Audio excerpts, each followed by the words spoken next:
Kitissa. Alors, Kitissa est là, parce que Eliaou Hanavi, Élie, le prophète, fait le reproche à Israël de suivre le dieu de Baal, et donc de trahir l'alliance avec l'Éternel, de la même façon que Moshe, que Moïse, fait le reproche après la faute du veau d'or, dans la paracha de Kitissa. Il leur fait le reproche d'avoir trahi Dieu par le veau d'or. Mais on va essayer de comprendre justement aujourd'hui pourquoi est-ce qu'il y a cette passion pour la Vodazara et pourquoi aujourd'hui il y aurait cette passion pour qu'est-ce que serait aujourd'hui l'idolâtrie pour nous. C'est ça qu'on va essayer de comprendre aujourd'hui. Mais avant tout, il faut raconter cette histoire extraordinaire qu'il y a dans l'Haftarah, puisqu'il n'a pas plu depuis 3 ans à cause d'une klala que Eliaou a jetée sur Achab, le roi d'Israël, et sur son peuple, qui trahissent l'Éternel, en tout cas une partie, en faisant de l'idolâtrie avec les idoles de Baal. Et Eliaou Hanavi revient avec son bâton, et Ovadia, un Eved Hashem, quelqu'un qui est bien, qui a protégé les prophètes en les mettant 50 dans une caverne, et 50 d'autres dans une caverne en leur donnant à manger, parce que parce que Achav et Isabelle étaient en train d'être chochet, de tuer tous les prophètes d'Israël, ils ont fait la guerre contre Dieu. Il arrive au bout de 3 ans, il dit, va dire à Achav qu'il y aura de la pluie en Israël, la pluie revient en Israël. Et on va dire, mais si j'y vais, il va me tuer. Ça fait 3 ans qu'il te cherche partout, qu'il a mis les plus grands fins, les fins limiers à tes trousses. Tous les détectives et les commissaires de police sont en train de te chercher. Si j'y vais et que je dis que je t'ai trouvé, que tu ne viennes pas, il va me tuer. Et Eliaou Hanavi jure en lui disant, je serai ce soir devant le roi d'Israël et je lui annoncerai que la pluie revient. Comme, on va dire, il est un croyant, il croit le prophète, il y va, il l'annonce. Et effectivement, il arrive, et quand il arrive, Achav qui est un chutzpan, dit à Eliaou Hanavi, voici le perturbateur d'Israël. C'est toi qui nous as arrêté la pluie pendant 3 ans. On n'a plus arrêté. Il y avait une famine terrible en Israël. Il lui dit, c'est toi le perturbateur. Toi, le roi d'Israël, qui a trahi l'alliance avec Dieu. Mais tu auras la pluie. Mais pendant, il dit, je veux, avant que la pluie arrive, je veux que vous convoquiez les 450 prophètes des idoles de Baal, et que vous fassiez un hôtel, qu'ils fassent un hôtel, et que moi, seul, devant eux, je fasse un hôtel. Et il dit donc devant le peuple entier, Élie, il dit arrêtez de danser sur 2 fils à la fois, on pourrait dire ça aujourd'hui, parce qu'en vérité les Juifs aimaient Dieu aussi, ils faisaient Shabbat, mettaient les filines, mais ils voulaient faire aussi de l'idolâtrie, les deux en même temps. Et à ce moment-là, il dit une phrase incroyable. Élie dit ou bien aimer Dieu jusqu'au bout, ou bien oublier Dieu, aller à la balle, mais ne jouez pas sur 2 côtés. Comme si le fait de jouer sur 2 côtés était encore pire. C'était une profanation de la Torah encore pire. Comme si la Torah pouvait avoir une maîtresse absolument laide qui l'idolâtrait à côté. C'est impossible. Une concurrente. Et il dit, écoutez, je vous propose quelque chose. Que les prophètes de Baal construisent des autels, qu'ils mettent dessus des sacrifices. Et moi, je fais de même. Et qu'on n'a pas le droit d'allumer le feu. Si Baal est vrai, qu'il vienne allumer lui-même le feu. Et que si l'Éternel est le seul Dieu, qu'il vienne lui-même allumer le feu.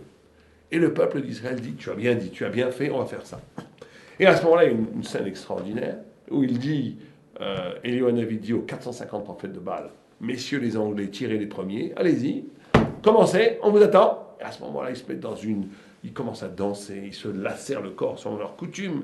Ils avaient une coutume de prendre des sabres et de s'ouvrir la chair, et le sang ruisselait sur leur corps. Et ils dansaient comme des fous en hurlant. Et rien ne se passait, le feu n'arrivait pas.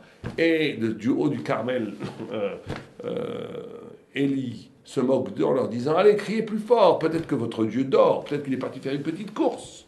Ne vous désespérez pas, criez plus fort. Ils se moquent d'eux. Et de là, on apprend d'ailleurs quelque chose de très important, c'est qu'il est très important non seulement de dire la vérité, mais de se moquer du mensonge. L'humour doit être utilisé, que vous savez que l'humour a une force extraordinaire. La Gemara nous dit que le letz, quelqu'un qui veut échapper à l'obligation de la Torah, à l'obligation de la vérité, d'ailleurs vous voyez ça très souvent, quelqu'un qui veut échapper à l'obligation qu'entraîne la vérité et la présence de Dieu, qu'est-ce qu'il fait? Il utilise une arme redoutable qui est la blague, l'humour. Vous faites un très beau Dvar Torah, si quelqu'un juste après ça vous fait une petite blague bien lancée, tout le monde rigole, ça a complètement détruit tout l'affect et l'impact qu'avait le Dvar Torah. L'humour détruit la hauteur. L'humour a la capacité de détruire l'admiration. L'humour détruit tout engagement. Il libère. C'est pour ça que l'humour n'est pas forcément très bien vu. Mais par contre, l'humour est très très bien vu, il est très important d'être humoristique. Quand on utilise justement cet humour pour désacraliser l'Avodah Zarah, l'idolâtrie, l'idéologie bidon proposée par le monde et par l'histoire contre Israël. Donc il faut utiliser, comme Eliyahu Hanavi a fait, l'humour, parce que l'humour a cette capacité de détruire l'admiration, de décrédibiliser, de désacraliser. Et donc c'est très important d'utiliser l'humour contre les mensonges. Il ne suffit pas de dire la vérité de la Torah, il faut aussi être capable de se moquer des mensonges et de montrer en quoi ils sont complètement ridicules. Très très important. Et c'est ce que fait Eliyahu Hanavi. Il se moque d'eux, ouvertement. Et eux, ils sont furieux. Imaginez 450 prophètes de Baal qui n'étaient pas des rigolos, qui avaient des mystères spirituels, qui étaient des grands magiciens aussi, qui pouvaient faire des miracles. Mais rien à faire. Pas de signe, pas de feu. Le Gemara nous dit qu'ils ont essayé de tricher. Ils ne sont pas très sympathiques quand on arrive au point de vérité. Ils ont envoyé des émissaires sous le bois. Et ils ont essayé de mettre le feu sous le bois, comme si le feu venait tout seul. Et Dieu faisait des miracles, que l'eau leur tombait sur la tête, qui rien à faire. Et Eliyahu Hanavi, grand seigneur, dit « Jetez de l'eau 3 fois sur l'autel de l'Éternel. Jetez de l'eau, n'ayez pas peur, mettez-en plein. » Et ils mettent de l'eau, ils mettent de l'eau. Et il y a même de l'eau autour des tranchées. Et à ce moment-là, Eliyahu Hanavi, quand les prophètes de Baal n'ont rien réussi à faire, Eliyahu Hanavi commence à dire à Dieu « Aneni Hashem, Aneni Hashem. Réponds-moi Dieu, pour ton honneur, pour le kavod Hashem. » Et un feu sort du ciel. Ils mangent tous les corbanotes et brûlent tout l'eau. Et à ce moment-là, le peuple d'Israël s'agenouille tous en masse et disent Hachem ou à Elohim, Dieu est l'éternel, Dieu est Elohim, je ne sais pas comment vous traduire en français, Dieu est le maître absolu de tout et de la nature. Dieu est le seul Dieu. Et c'est un Kiddush Hachem extraordinaire, qui a marqué la conscience juive jusqu'à aujourd'hui. Mais alors, ce qu'on va essayer de comprendre, c'est pourquoi le peuple quand même a été attiré vers cette Avodah Zarah. Et d'ailleurs, le peuple plus tard continuera à faire des pratiques idolâtres. Et aujourd'hui, vous savez qu'aujourd'hui, il n'y a plus vraiment de passion pour l'idolâtrie. Et c'est expliqué par le Maharal de Prague de façon très précise en disant que la seule chose qui pouvait concurrencer la passion de l'idolâtrie, c'était la prophétie. Et quand la prophétie s'arrête, les sages d'Israël ont tué le Yetzer Hara. Il y a un texte extraordinaire dans Sanhedrin où on raconte comment les sages d'Israël ont capturé l'ange qui suscite chez l'homme le désir d'idolâtrie et qu'ils l'ont carrément tué. Pourquoi ? Parce que s'il n'y a plus d'idolâtrie, tout le monde aurait été idolâtre. Au point où il y a une Gemara qui nous dit, et s'il n'y a plus de prophétie, pour faire balance, pour qu'il y ait vraiment un choix entre deux formes palpables de spiritualité, le prophète et l'idolâtrie, si le prophète s'éteint, l'idolâtrie serait toute puissante et indépassable, pratiquement. Donc il a fallu détruire la passion pour l'idolâtrie. Au point où on ne comprend pas très bien aujourd'hui, mais une fois Ravashi, en se moquant justement d'Achav et de tous ces rois d'Israël qui faisaient de l'idolâtrie, il a dit à ses élèves, demain je vous parlerai de toute la bande des rois d'Israël qui ont fait de l'idolâtrie. Il est parti se coucher, et dans le rêve est venu, je crois que c'était Ménaché, en lui disant, tu nous appelles nos amis, nos amis, comme on dit, on va parler de nos amis, les apicorus, les conservatifs ou les réformés, on va parler d'eux. Il a dit, tu nous appelles mes amis, tu nous appelles nous les rois d'Israël, nos amis. Il lui a posé une question de halakha extraordinaire. Il a posé précisément une question de halakha. Vous savez que quand on a un motzi, quand on fait le motzi de Shabbat sur le pain, sur les chalotes, il faut commencer à entamer le pain sur la part qui est le plus cuite. Sur la part qui est le plus cuite. Et cette part qui est le plus cuite, c'est une part qui est le secret même de ce qui s'appelle le réchit, le début du début, le secret même de ce qui s'appelle l'origine même des temps, l'origine même de toute chose. Et donc Ravashi comprend à ce moment-là que Ménaché est un immense penseur du judaïsme. Il comprend que ce roi d'Israël idolâtre est un immense initié des profondeurs de la vérité. Et il lui dit, mais alors comment ça se fait que si tu as compris ça, comment ça se fait que tu faisais de l'idolâtrie ? Et il lui répond, si toi, tu étais à notre époque, tu aurais pris les rabbinim avec des sortes de djellaba, de robe, tu aurais pris ta robe et tu aurais couru comme un gamin pour faire de l'idolâtrie avec nous. Il voulait lui signifier par là que nous, au moins, on a gardé une certaine classe quand on a fait de l'idolâtrie. Toi, tu aurais été ridiculement attiré comme une bête vers la passion de l'idolâtrie. Et donc, la seule chose qui peut contrecarrer cette puissance de l'idolâtrie, c'est la prophétie. Alors, il faut se comprendre en quoi est-ce que c'est si attirant de s'agenouiller devant une statue de bois. En quoi c'est si indépassable cette passion d'adorer le paganisme qui est proprement ridicule au niveau des représentations des formes spirituelles. Et donc aujourd'hui, ça va être la même chose. Il y aura d'autres formes d'idolâtrie qui seront représentées, ou bien la Torah, ou bien de l'autre côté, le znout, ça veut dire la luxure, ça veut dire le désir charnel, l'argent, le kavod, la respectabilité, la socialité, ça sera la même chose. C'est ça en vérité. Alors, il faut essayer de comprendre. On va essayer de comprendre. C'est pas un hasard que cette haftara soit aussi, à part le fait qu'il y a un reproche anti-idolâtre dans les deux, dans la paracha et dans l'haftara, mais aussi dans Kitissa, il y a aussi le Martzit HaShekel, la notion du demi-shekel qu'on donnait. Et vous savez que chaque peuple d'Israël, chaque juif devait donner un demi-shekel une fois par an. Et on commençait la Trouma Tramat à cette époque-là, au époque de Hadar Nissan. Et donc, le Martzit HaShekel, on le donnait, et avec ça, on achetait justement tous les corbanotes pour toute l'année. C'est-à-dire que tout le monde, chaque juif avait une part égale dans les deux corbanotes qui étaient sacrifiés quotidiennement dans le temple, plus le Moussaf Shabbat, plus pour les fêtes, toutes sortes de corbanotes, toutes sortes de sacrifices qui étaient élevés dans l'autel du temple quotidiennement, Shabbat, pendant les fêtes. Et l'argent qui permettait d'acheter cette quantité considérable de troupeaux, c'était un argent qui était payé par le peuple d'Israël entier, puisque chaque juif devait donner un demi-shekel par an.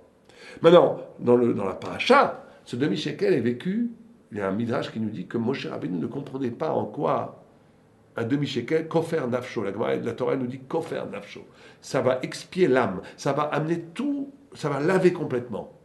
Et Moshe Rabbeinu ne comprenait pas comment en donnant un demi-shekel, je vais laver tous mes péchés. Quel rapport? Et Dieu lui montre dans un midrash, il lui montre qu'il prend la pièce en dessous du trône céleste, du Kisei HaKavod, et cette petite pièce, elle brûle. Et il dit, c'est comme ça que votre âme sera purifiée. Et Moshe, il comprend tout à ce moment-là. Parce que l'image du feu, c'est l'image de la Torah. La Torah, elle est feu. Or, l'image du feu, si on fait bien attention à la symbolique du feu, il rend toutes les autres choses feu. Le feu a cette capacité de rendre tout feu. Et la Torah n'est Torah que si elle est capable de rendre tout Torah. Et là, on rentre dans cette notion même de valeur, de pièce de monnaie, de matbea, de pièce de monnaie, qui renvoie à la notion de teva, de nature, qui renvoie à la notion de valeur. Et le rapport que nous allons entretenir avec la valeur, il va être fondamental pour le rapport qu'on va avoir avec la vérité, avec Dieu. Ça veut dire quoi? Chacun a des valeurs. La valeur, ça veut dire un poids, une importance des choses. Chacun va donner de la valeur aux choses. Le problème, c'est quel rapport la Torah va entretenir dans notre constellation des valeurs, de notre système hiérarchique des valeurs. Où est la valeur la plus cardinale? Est-ce que la Torah est une valeur première, seconde, tierce, quatrième, cinquième? Quelles sont les valeurs? Est-ce que l'argent est la valeur cardinale? Est-ce que le kavod est la valeur cardinale? Est-ce que le plaisir physique est la valeur cardinale? Est-ce que la relation sociale est la valeur cardinale? Où est la valeur la plus importante? Or, n'est dans la Torah que celui, non pas celui qui nie les autres dimensions, mais celui qui introduit toutes ces dimensions en Torah. C'est-à-dire que l'argent ne sera intéressant que s'il est un moyen de Torah. Le plaisir n'est intéressant que s'il est une façon de célébrer ma proximité avec Dieu. On a très souvent expliqué ce concept. Etc., etc., etc. C'est-à-dire que la vie devient Torah. Comme le Martzit HaShekel. Et là, on rentre dans le secret le plus profond d'Haftarah. C'est que l'homme est double. L'homme a une dimension basse et une dimension haute. C'est pour ça que par Yatzeh, il y a deux Yud, il y a deux dimensions dans l'homme. Il y a une dimension qui est la dimension du corps, de l'ego, de l'évidence de soi-même. Quelle horreur en réalité. Et il y a la dimension de l'âme, qui est la beauté de l'homme ou de la femme ou de l'enfant, qui est la grandeur. Et là, on va avoir un grand problème dans la vie. C'est que la plupart d'entre nous, et la plupart des gens, vont, par commodité, s'identifier à la part basse d'eux-mêmes, parce qu'elle est immédiate, elle est là. Et il faut bien comprendre une chose. C'est ça qu'il faut. Si on doit comprendre une chose, c'est que cette chose-là qu'il faut comprendre. C'est que notre façon d'exister, notre façon de nous placer dans l'existence, notre façon d'entretenir des rapports qu'on va avoir avec les autres, avec l'argent, avec le plaisir, avec tout ce qui nous entoure, avec nous-mêmes, va ouvrir ou fermer ce que la Kabbalah appelle des mochim. Des mochim, ça veut dire des compréhensions intellectuelles, spirituelles. Ça veut dire que la façon dont je vais me conduire intérieurement, la façon dont je vais choisir des petits choix perceptibles, des petits choix qui ont l'air de rien du tout, mais qui vont faire basculer la vie autre part, et l'éternité autre part. J'ai décidé à un moment, j'en ai marre, j'ai été trop sympa, je vais être égoïste. Maintenant, à partir de maintenant, je ne fais plus les choses que pour moi. Des petites choses comme ça qu'on l'air de rien, qui sont en vérité un enterrement première classe de la vie et de l'éternité. Quand je fais ça, ça va complètement me réduire le CRL. Il y a des gens qui disent, je ne comprends pas. J'étudie la Torah, je ne comprends pas. Mais ils ne comprennent pas parce que profondément, ils n'ont jamais été capables de se connecter avec une partie haute d'eux-mêmes. Ils sont dans une partie, or, dans cette partie basse d'eux-mêmes, où ce qui est le plus important avant tout, c'est moi, mon intérêt, mon argent, mon plaisir, mon kavod. Quand on est dans ce monde-là, l'esprit est complètement fermé. Ce qu'on appelle les mochim en Kabbalah ne sont pas ouverts. Donc on ne peut rien comprendre de la Torah. C'est normal. On ne peut rien comprendre de la Torah. C'est absolument normal. C'est corollaire. Ça va en même temps. C'est très simple. Un homme qui sera un homme d'argent, il va dire chaque chose a un prix. Quelqu'un qui est un homme qui aime le confort, il va dire qu'est-ce que la Torah m'apporte? Pourquoi est-ce que je ferai la Torah? Qu'est-ce qu'elle me donne? Un homme qui aime, même ceux qui aiment les choses d'intelligence, vont dire comment, en quoi la Torah va me rendre plus cultivé, plus intelligent? Quel concept succulent je peux prendre à la Torah? Tout ça, c'est des dispositifs existentiels, même si ça a l'air sympathique, complètement bidons. Parce qu'à la fin, la seule chose qui existe, c'est mon petit moi, et le petit moi est tout petit, l'ego il est tout petit, c'est un minable, l'ego est un minable. Et donc, on vit dans cette minabilité, on vit dans le minable. Et donc, c'est normal que quand on vit dans le minable, on ne peut pas s'ouvrir à la grandeur de la compréhension de la Torah. Il ne faut pas s'étonner qu'on ne comprenne rien devant une Gemara. Il ne faut pas s'étonner qu'on n'est pas capable de produire des concepts spirituels. Il ne faut pas s'étonner. On vit dans le minable de l'ego. Et la posture intérieure va complètement influencer les lumières extérieures. Et donc, c'est ça la passion de l'idolâtrie, qui est reconduite aujourd'hui par d'autres formes de projection palpable, parce que la force de l'idolâtrie, c'est que c'est palpable. C'est que je le vois. C'est que ça correspond de façon immédiate à moi. C'est ça l'idolâtrie. Et ça, c'est la façon immédiate dont l'homme se trahit la deuxième dimension de la hauteur en lui, la beauté. Croire en soi. Croire à l'immense étendue spirituelle intérieure qui est en moi. Quand je peux croire à ça, alors, quand je crois vraiment à ça, il y a un destin spirituel qui s'ouvre à moi. Mais l'idolâtrie, c'est quoi? C'est dire, moi, je ne crois pas à ce que je ne vois pas. Je ne crois pas à ce qui n'est pas évident. Je ne crois pas à ce qui n'est pas touchable, ce qui n'est pas palpable maintenant, sur le moment. Je veux pouvoir toucher tout de suite quelque chose qui correspond à l'évidence de moi-même, qui est l'ego. Et donc, ce qui était effectif d'un point de vue beaucoup plus fort dans les temps bibliques, qui était l'idolâtrie. L'idolâtrie, c'était pour eux quelque chose de pratiquement indépassable comme Yetzirah, parce que c'est imaginer, c'était beaucoup plus grand qu'aujourd'hui, le kavod social, l'argent, le plaisir physique, qui sont des grandes nullités de la fin des temps, avant que le Messie vienne. Mais eux, c'était beaucoup plus fort. Parce que eux, c'était imaginer que vous ayez la capacité de vivre Sinaï, de vivre une expérience intensive, de révéler toute la puissance spirituelle et énergétique qui est en vous, de pouvoir la voir, de pouvoir la mettre dans une petite cage, de pouvoir en faire une vérité spirituelle vivante. C'est un peu comme aujourd'hui dans les médias, les films, c'est-à-dire qu'on va projeter dans une petite cage de lumière tous les fantasmes, toute la puissance cérébrale, intellectuelle, spirituelle même, d'une beauté domptée qui correspond à mon besoin. Et l'idole me sert quand j'ai besoin. L'idole, en fin de compte, il faut bien comprendre que l'idolâtre, en fin de compte, il ne sert que lui-même.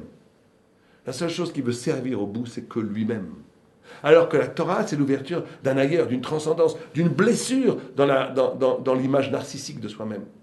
La capacité d'être envahi par un déluge de lumière et donc de dénucléariser, de m'ouvrir complètement à quelque chose qui est en fin de compte beaucoup plus moi-même que l'ego, mais qui au début est vécu comme un danger pour mon autonomie et pour mon unité.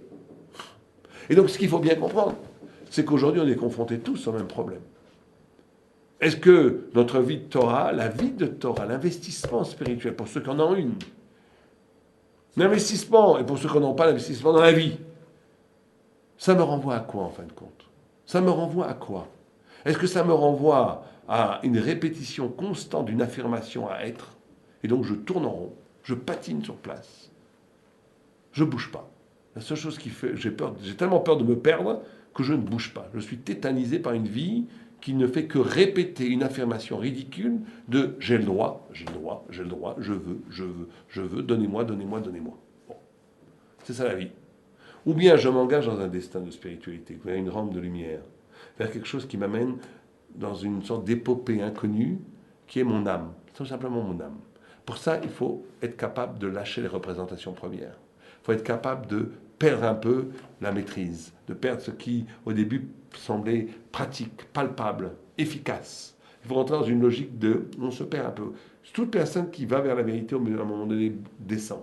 Descend parce qu'il perd tous ses repères. Mais après, il arrive à une énergie vraie, celle qui est divine, la vérité elle-même, qui le fait monter. Quand il monte à ce moment-là, il comprend que le pauvre, où il était avant, c'est tout à fait pitoyable. Et donc c'est le choix fondamental que chacun d'entre nous doit faire en ce Shabbat, quand on lit l'Haftara, d'aller vers Eliyahu Hanavi, de se moquer des idolâtres. De se moquer, quand on dit de se moquer des idolâtres, c'est de se moquer de l'idolâtrie qui est en nous avant tout. De se moquer de cette idolâtrie qui accorde de l'importance, de la puissance à toutes ces leurres qui sont l'argent, la réussite sociale, même l'affection, tout ce que les gens ils vivent dans la petitesse, la famille, même la famille, tout ça, c'est très bien. Je ne sais pas que la famille c'est mal, la famille c'est très bien. Mais si ça devient une raison de vivre, c'est de l'idolâtrie. Les gens qui disent, moi je vis que pour mes enfants, ils ne se rendent pas compte qu'ils font une sorte d'idolâtrie. On ne vit pas que pour ses enfants. On vit pour devenir soi-même un Eved Hachem. Ça veut dire, il faudrait traduire, on vit pour être soi-même une rampe de lumière vers l'infini qui est Dieu. Quelqu'un qui dit je ne vis plus pour moi, je ne vis, à moins que ça soit complètement altruiste et que c'est comme ça qu'il vit sa grandeur, ça c'est autre chose. Mais à un moment donné, quand on a besoin de toucher, de réduire l'existence spirituelle à une dimension palpable qui ne fait que s'auto-alimenter, c'est une idolâtrie moderne. Donc décidons tous, Bezrat Hashem, de ne pas être idolâtres. Shabbat Shalom.